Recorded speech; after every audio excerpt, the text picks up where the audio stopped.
Mga kahuwan, panoorin ang video na ito upang alamin ang pinaka-latest na balita tungkol sa lagay ng panahon at bagyo. Update today.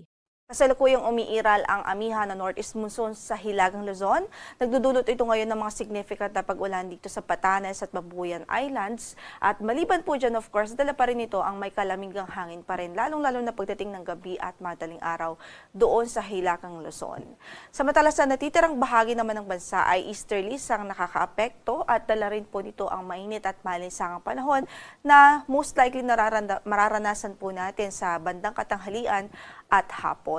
Sa ngayon ay wala naman tayong bagyo na minomonitor inside the Philippine Area of Responsibility. Although meron tayong minomonitor na cloud cluster po dito sa east section o silangang bahagi ng ating bansa. Pero sa ngayon ay hindi pa naman po ito official na o lubos na naging LPA o low pressure area. Pero patuloy na mag-iantabay sa magiging update ng pag-asa sa progress o magiging development dito sa weather system o weather disturbance na ito sa silang bahagi ng ating bansa.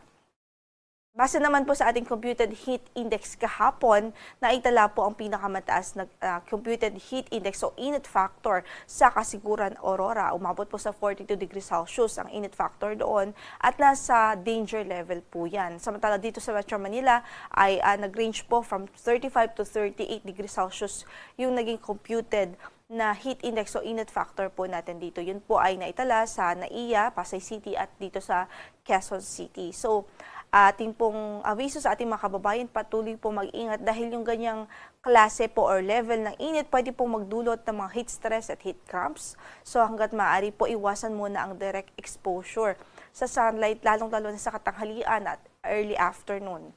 Samantala, stay hydrated din ho, uminom din po ng wastong bilang ng tubig sa bawat araw upang maiwasan po natin ang dehydration.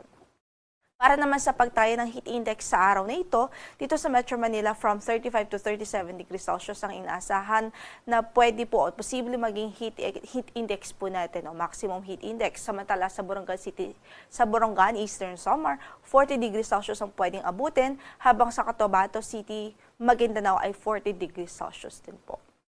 Ngayon ay meron tayong gale warning na nakataas at ito po ay nakataas sa Batanes at Babuyan Islands. So ibig sabihin po niyan hanggat maaari hindi po muna natin nire-recommenda po malaot, lalong-lalo na yung maliliit na sasakyang pandagat dahil magiging maalon hanggang sa napakaalon ng kondisyon ng ating karagatan doon.